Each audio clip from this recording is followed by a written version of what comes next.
Good day mga Lods. Ngayon, dito na po tayo sa ating basic Korean vlogging. Okay?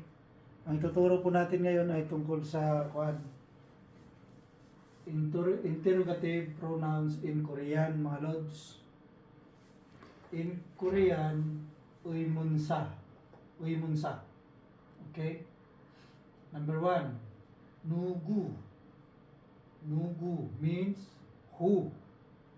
For example, 누구를 만났어요. 만났어요 means past tense po ito. Okay? Who did you meet? Yan po mga Lods. 누구를 만났어요. Who did you meet? Okay? Number 2, what? Who? What? Who? In English, what? Yan po mga Lods. Example, 무슨 먹었어요? Past tense na rin po ito mga Lods. Yan. 무슨 먹었어요? What did you eat? Yan po mga Lods. Tapos example number 2, 오늘 저녁에 뭐 할 거예요? Ito, future tense po ito mga Lods, basta may el koyeyo. Ang ibig sabihin po nito ay, what are you doing tonight? Yan po mga Lods. 오늘 저녁에 뭐 할 거예요? Yan po mga Lods. Example number 3. 어디. 어디. 어디 means in English, where. Okay? Example, 어디에서 일해요?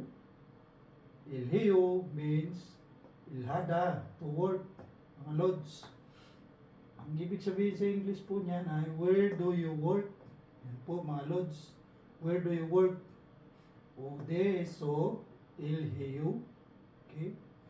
Number 4, 언제.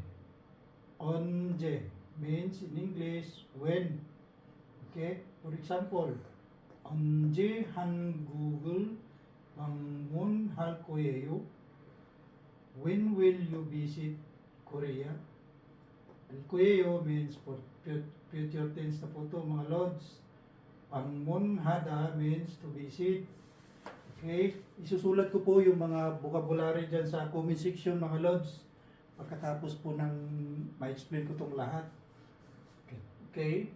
언제 한국을 방문할 거예요? When will you visit Korea? Okay? Number 5, where. Where in English means why. Where 제가 있어요? Why were you late? Okay? 제가 가다 means to late. Past tense na po ito mga Lods. Where 제가 있어요? Why were you late? Okay? Number 6, 어떻게. 어떻게 means how. Okay? Example, 한국말 어떻게 배우세요?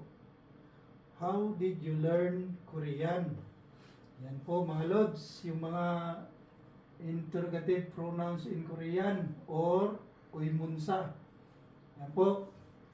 Tingnan nyo lang po sa comment section yung yung mga vocabs mga Lods at ipopost ko po dyan. Okay, maraming salamat po sa panonood. Bye!